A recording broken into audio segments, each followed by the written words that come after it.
We saw that at our People's Forum. The people just being very honest about they're doing it tough. And I guess it's not just in Tasmania, it's around the country. Well, but tonight we'll see it on The show. interesting thing about that is how much do people blame Jeremy Rockcliffe and how much do they blame Anthony Albanese for that?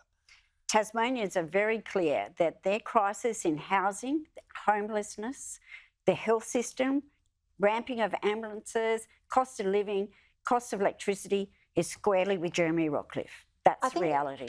You can see why voters in Tasmania would be really disillusioned. I mean, they're going to 3 elections in 6 years. There's been all the infighting. Labor, last election round. This time, the Liberals.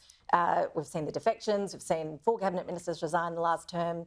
And as you say, the backdrop to this election is the healthcare system in crisis, education levels at dire straits, major housing shortages, affordability problems. On paper, it doesn't look like a long-term government, 10 years, deserves to get back in. There should be an its time factor happening.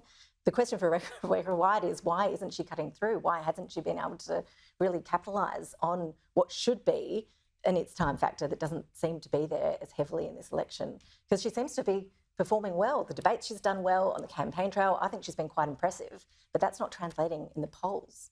There's a lot of choice in this election. We've seen the tills at a national level. I think people are looking for alternatives. One thing has been very clear: they don't want Jeremy Rockcliffe.